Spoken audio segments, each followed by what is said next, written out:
ഇന്നത്തെ ഗണിത ക്ലാസ്സിലേക്ക് എല്ലാവർക്കും സ്വാഗതം. ഇന്ന് നമ്മൾ 10ാം ക്ലാസ്സിലെ 12ാമത്തെ ചാപ്റ്ററിലെ 9ാമത്തെ വീഡിയോയിലേക്കാണ് പോകുന്നത്. സ്ഫിയർ ആയിട്ട് ബന്ധപ്പെട്ട പ്രത്യേകതകളാണ് നമ്മൾ ഡിസ്കസ് ചെയ്യുന്നത്. ഒരു സ്ഫിയറിന്റെ സർഫസ് ഏരിയ എങ്ങനെ കണ്ടുപിടിക്കാം, വോളിയം എങ്ങനെ കണ്ടുപിടിക്കാം തുടങ്ങിയ കാര്യങ്ങളാണ് നമ്മൾ ഡിസ്കസ് ചെയ്യുന്നത്. അപ്പോൾ സ്ഫിയർ എന്ന് പറയുമ്പോൾ നമുക്കറിയാം ഒരൊറ്റ ഫേസ് മാത്രമേ ഉള്ളൂ, ഒരു കർവ്ഡ് സർഫസ് മാത്രമേ ഉള്ളൂ സ്ഫിയറിന്. അതിന് നമ്മൾ റേഡിയസ് ആർന്ന് എടുക്കാം. പ്ലെയിനിലല്ല, ഒരു 3 ഡയമെൻഷണൽ ഫിഗർ ആണ്. അതായത് ഒരു പോയിന്റിൽ നിന്ന് ഒരേ അകലത്തിൽ സ്പേസിലുള്ള എല്ലാ പോയിന്റുകളും ഇങ്ങനെ ചേർന്ന് വരുന്ന രൂപമാണ് സ്ഫിയർ എന്ന് നമുക്ക് പറയാം. അപ്പോൾ അതിന്റെ റേഡിയസ് ആർന്ന് എടുക്കുക. അപ്പോൾ ആ റേഡിയസ് ആയിട്ടുള്ള സ്ഫിയർ, അപ്പോൾ a sphere has only one face and its radius is taken as R.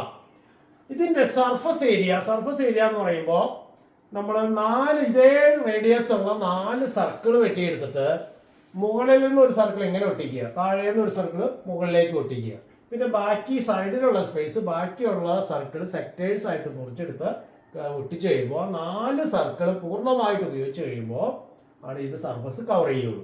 എന്ന് പറഞ്ഞാൽ ഇതേ റേഡിയസിലുള്ള 4 സർക്കിളിന്റെ ഏരിയയാണ് ഈ സ്ഫിയറിന്റെ സർഫസ് ഏരിയ. അപ്പൊ സ്ഫിയറിന്റെ സർഫസ് ഏരിയ എന്നുള്ളത് 4πr² ആണ്. πr² ഏരിയ ഓഫ് സർക്കിൾ ആണ്. അതിന്റെ 4 ടൈംസ് ആണ് surface area of the sphere. ഇനി ഇതിന്റെ വോളിയം എന്ന് പറയുന്നതും ഇതുപോലെ പ്രാക്ടിക്കലായിട്ട് നമുക്ക് ചെയ്ത് കണ്ടുപിടിക്കാം. അത് 4/3πr³. അതായത് ഇവിടെ ഡിവൈഡഡ് ബൈ 3യും ഇവിടെ r² മാറ്റി r³ ആക്കും. 4/3πr³ ആണ് വോളിയം ഓഫ് എ സ്ഫിയർ. ഒരു സ്ഫിയറിന്റെ വോളിയം എന്ന് പറഞ്ഞാൽ 4/3πr³ ആണ്. അത് ഇതുപോലെ പ്രാക്ടിക്കൽ ആയിട്ട് നമുക്ക് ചെയ്ത് നോക്കാം. ഒരേ ഡയമീറ്ററും ഹൈറ്റും ഉള്ള സ്ഫിയറും കോണിക്കൽ വെസലും സിലിണ്ടറിക്കൽ വെസലും എടുത്താൽ മതി. ഇവിടെ സ്ഫിയറും സിലിണ്ടറിക്കൽ വെസലിൽ വെച്ചിട്ട് ബാക്കി വരുന്ന സ്പേസിൽ ഈ കോണിക്കൽ വെസലിൽ ഉപയോഗിച്ച് എന്തെങ്കിലും സാധനം അളന്ന് ഇട്ട് കഴിഞ്ഞാൽ ബാക്കിയുള്ള ഭാഗം കംപ്ലീറ്റ് നിറയും. അപ്പോൾ ഈ സിലിണ്ടറിന്റെ വോളിയത്തിൽ നിന്ന് ഈ കോണിന്റെ വോളിയം കുറച്ച് കഴിഞ്ഞാൽ ബാക്കിയുള്ളതാണ് സ്ഫിയറിന്റെ വോളിയം. ആ രൂപത്തിൽ നമുക്ക് അതിന് ഡിറൈവ് ചെയ്യാൻ പറ്റും. അപ്പോൾ നമുക്കിവിടെ തൽക്കാലം ഫോർമുല മാത്രം പിടിച്ചാൽ മതി. അപ്പോൾ volume of the sphere is equal to 4/3πr³. അതുപോലെ തന്നെ surface area of the sphere is equal to 4πr². ഇനി ഈ സ്ഫിയറിന്റെ രണ്ടായിട്ട് കട്ട് ചെയ്യുമ്പോൾ കിട്ടുന്നതാണ് ഹെമിസ്ഫിയർ. ഒരു സ്ഫിയറിനെ നേരെ നടുവ് മുറിക്കുമ്പോൾ കിട്ടുന്നതാണ് ഹെമിസ്ഫിയർ. അപ്പോൾ അതിന്റെ റേഡിയസിന് വ്യത്യാസമില്ല. അവിടെ വെച്ച് മുറിച്ചു കഴിഞ്ഞാൽ ഇത് തന്നെയാണ് റേഡിയസിന് വ്യത്യാസമില്ല. അപ്പോൾ ഇതിന് മുറിച്ച് കഴിയുമ്പോൾ എന്താ പ്രത്യേകത വെച്ചാൽ 2 ഫേസ് വരും. സ്ഫിയറിന് ഒറ്റ ഫേസും ഉണ്ടായിരുന്നു, ഒരു കർവ് സർഫസ് ഉണ്ടായിരുന്നുള്ളൂ. ഇവിടെ ഒരു കർവ് സർഫസും ഒരു പ്ലെയിൻ സർഫസും ഉണ്ട്.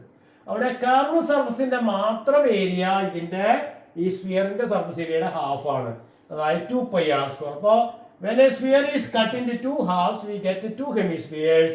It has got 2 faces, one curved face and a plane face. അപ്പോൾ കർവ്ഡ് സർഫസ് ഏരിയ CSA എന്ന് പറയുന്നത് 2πr² ആണ്. അതായത് surface area of sphere 4πr². അപ്പോൾ curved surface area of hemisphere അതിന്റെ ഹാഫ് 2πr². ഇനി അതിന്റെ കൂടെ ഒരു പ്ലെയിൻ സർഫസ് ഉണ്ട്. പ്ലെയിൻ സർഫസ് അതേ റേഡിയസ് ഉള്ള സർക്കിളാണ്. അപ്പോൾ സർക്കിളിന്റെ ഏരിയ πr² ആണ്. അപ്പോൾ total surface area is equal to CSA plus base area, അതായത് 2πr² പ്ലസ് πr², അതായത് 3πr² ആണ് total surface area of a hemisphere. അപ്പോൾ വോളിയം എന്തായിരിക്കണം? വോളിയത്തിന് ഫേസുമായിട്ട് ബന്ധമൊന്നുമില്ല. ഇതിന്റെ വോളിയത്തിന്റെ നേരെ ഹാഫാണിത്. അതായത് 4/3πr³ ഹാഫ് 2/3πr³ ആണ് വോളിയം ഓഫ് ദി ഹെമിസ്ഫിയർ. ഹെമിസ്ഫിയറിന്റെ വോളിയം എന്ന് പറയുന്നത് 2/3πr³ ആണ്. ക്ലിയർ ആയി പറഞ്ഞത്? ഓക്കെ, ഇനി ഉപയോഗിച്ചുള്ള പ്രോബ്ലംസ് നോക്കാം. ടെക്സ്റ്റ് ബുക്കിലെ പ്രോബ്ലം ആണ്. What is the surface area and volume of the largest sphere that can be carved out from a cube of edge 8 cm. 8 centimetre edge ഉള്ള ഒരു വുഡൻ ക്യൂബ്, അതിൽ നിന്ന് കാർവ് ഔട്ട് ചെയ്യാവുന്ന ഏറ്റവും വലിയ സ്ഫിയറിന്റെ വോളിയം എന്തെന്നാ ചോദ്യം. അപ്പോൾ ഒരു ക്യൂബിൽ നിന്ന് നിർമ്മിക്കാവുന്ന ഏറ്റവും വലിയ സ്ഫിയറിന്റെ ചിത്രമാണ് ഇവിടെ കൊടുത്തിരിക്കുന്നത്. അപ്പോൾ ഇവിടെ ഈ സ്ക്വയറിൽ നിർമ്മിക്കാവുന്ന ഏറ്റവും വലിയ സർക്കിൾ പോലെയാണ് ക്യൂബിൽ നിർമ്മിക്കാവുന്ന ഏറ്റവും വലിയ സ്ഫിയർ. അപ്പൊ ക്യൂബിന്റെ 1 എഡ്ജ് എന്ന് പറയുന്നത് ഈ സ്ഫിയറിന്റെ ഡയമീറ്ററിന് ഈക്വൽ ആയിരിക്കും. അപ്പൊ റേഡിയസ് എന്ന് പറയുന്നത് ക്യൂബിന്റെ 1 എഡ്ജിന്റെ ഹാഫ് ആണ്. ക്യൂബിന്റെ 1 എഡ്ജ് 8 സെന്റിമീറ്റർ അല്ലേ? അപ്പൊ 8/2 4 സെന്റിമീറ്റർ ആണ് റേഡിയസ് ഓഫ് ദി സ്ഫിയർ. ഒരു 8 സെന്റിമീറ്റർ വശമുള്ള ക്യൂബിൽ നിർമ്മിക്കാവുന്ന ഏറ്റവും വലിയ സ്ഫിയറിന്റെ ഡയമീറ്റർ ആയിരിക്കും ക്യൂബിന്റെ 1 എഡ്ജ്. അപ്പോൾ ഡയമീറ്റർ 8 ആയതുകൊണ്ട് റേഡിയസ് 8/2 4 സെന്റിമീറ്റർ ആയിരിക്കും. ഇനി സർഫസ് ഏരിയ ആണോ നമുക്കറിയാം. എന്താ സർഫസ് ഏരിയ? 4πr². അപ്പോൾ 4πr² എന്ന് പറയുമ്പോൾ 4π × 4². 4² എന്ന് പറഞ്ഞാൽ 16. 16 × 4 64 π cm² ആണ് സർഫസ് ഏരിയ. വോളിയോ 4/3πr³. r കൊണ്ട് 4³ അപ്പോൾ 4 അല്ലെ, r കൊണ്ട് 4 അപ്പോൾ 4/3π × 4³ അപ്പോൾ എന്ത് കിട്ടും? 256 π/3 cm³. അപ്പോൾ വോളിയം കിട്ടി. ക്ലിയർ ആയോ പറഞ്ഞത്? ഓക്കെ, മറ്റൊരു ചോദ്യത്തിലേക്ക് പോവാം.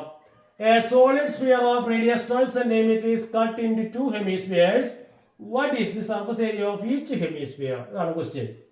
A solid sphere of radius 12 cm is cut into 2 hemispheres. What is the surface area of each hemisphere? അപ്പോൾ ഒരു സോളിഡ് സ്ഫിയറിനെ 2 ഹെമിസ്ഫിയർ ആക്കിയ ഹെമിസ്ഫിയർ ഇതാണ്. അതിൻ്റെ solid hemisphere of radius 12 cm. അപ്പോൾ റേഡിയസ് 12 ആണ്. It is cut in 2 hemispheres. അപ്പോൾ ഹെമിസ്ഫിയറിന്റെ radius 12 തന്നെ. What is surface area of each hemisphere? അപ്പോൾ 12 സെന്റിമീറ്റർ റേഡിയസ് ഉള്ള ഒരു സ്ഫിയർ നേരെ നടുവ് മുറിക്കുന്നു. അപ്പോൾ നടുവ് മുറിക്കുമ്പോഴും റേഡിയസിന് മാറ്റമില്ല, റേഡിയസ് 12 തന്നെ. അപ്പോൾ ഇതിന്റെ സർഫസ് ഏരിയ എന്ന് പറഞ്ഞാൽ 3πr². നമുക്ക് ഫോർമുല അറിയാം. 3π × r എന്ന് പറഞ്ഞാൽ 12 ആണ്. അപ്പോൾ 12² എന്ന് പറഞ്ഞാൽ 144. അപ്പോൾ 3 × 144 ദാറ്റ് ഈസ് 432 π cm² ആണ് ഇതിന്റെ സർഫസ് ഏരിയ. ക്ലിയർ ആയോ പറഞ്ഞത്? ഫോർമുലയിലുള്ള വ്യത്യാസമുള്ളൂ. ഓക്കെ, അടുത്ത ക്വസ്റ്റ്യൻ. ടെക്സ്റ്റ് ബുക്കിലെ ഒന്നാമത്തെ ക്വസ്റ്റ്യൻ ആണ്. The surface area of A solid sphere is 120 cm². If it is cut into 2 hemispheres, what is the surface area of each? അപ്പോൾ നോക്കിയേ, ഒരു സ്ഫിയറിന്റെ സർഫസ് ഏരിയയാണ് 120 cm². സ്ഫിയറിന്റെ സർഫസ് ഏരിയ എന്ന് പറഞ്ഞാൽ 4πr². അപ്പോൾ 4πr² ഈസ് ഈക്വൽ ടു 120. അപ്പോൾ πr² എന്ത് വരും? 120/4 30. അപ്പോൾ πr² 30 ആണ്. കണ്ടുപിടിക്കുന്നത് എന്താ? ഹെമിസ്ഫിയറിന്റെ ടോട്ടൽ സർഫസ് ഏരിയ. ഹെമിസ്ഫിയറിന്റെ what is the surface area of hemisphere? ഹെമിസ്ഫിയറിന്റെ ടോട്ടൽ സർഫസ് ഏരിയ 3πr² ആണ്. അപ്പോൾ r² നമുക്ക് 30 എന്ന് കിട്ടി. അപ്പോൾ 3 × 30 അതായത് 90 cm² ആണ് ഹെമിസ്ഫിയറിന്റെ സർഫസ് ഏരിയ. ക്ലിയർ ആയോ പറഞ്ഞത്? അതായത് 120 എന്ന് പറയുന്നത് 4πr² ആണ്. അപ്പോൾ πr² ആണ് 120/4 30. നമുക്ക് വേണ്ടത് 3πr² ആണ്. അപ്പോൾ 3 × 30 90 cm² is the answer. The volume of 2 spheres are in the ratio 27:64. What is the ratio of their radii? What is the ratio of their surface areas? അതാണ് ക്വസ്റ്റ്യൻ. സെക്കൻഡ് ക്വസ്റ്റ്യൻ ആണ് text ബുക്കിലെ. The volume of 2 spheres are in the ratio. Volume എന്ന് പറഞ്ഞാൽ 4/3πr³. അപ്പോൾ 2 sphere ഉണ്ട്. അപ്പോൾ ഒന്നാമത്തേന്റെ volume 4/3πr₁³ എന്ന് എഴുതാം. ഒന്നാമത്തേന്ന് കാണിക്കുക r1. രണ്ടാമത്തേന്റെ 4/3πr₂₁. അത് തമ്മിലുള്ള റേഷ്യോ 27:64. അപ്പോൾ v1 ഈസ് v2 27:64. അപ്പോൾ 4/3πr₁³ is 4/3πr₂³ equal to 27:64. അവിടെ 4/3πയും 4/3πയും ക്യാൻസൽ ആവും. അപ്പോൾ r₁³ ഈസ് r₂³ എന്ന് പറയുന്നത് 27 3³ ആണ്. 4³ ആണ് 64 അല്ലെ. 4 × 4 × 4 64. 3 × 3 × 3 27. അപ്പോൾ r₁³ ഈസ് r₂³ 3³ ഈസ് 4³. അപ്പോൾ r1 ഈസ് r2 എന്ന് പറഞ്ഞാൽ 3:4. അതായത് വോളിയം തമ്മിലുള്ള റേഷ്യോയുടെ ക്യൂബ് റൂട്ട് ആയിരിക്കും റേഡിയസ് തമ്മിലുള്ള റേഷ്യോ. ക്ലിയർ ആയി പറഞ്ഞത്?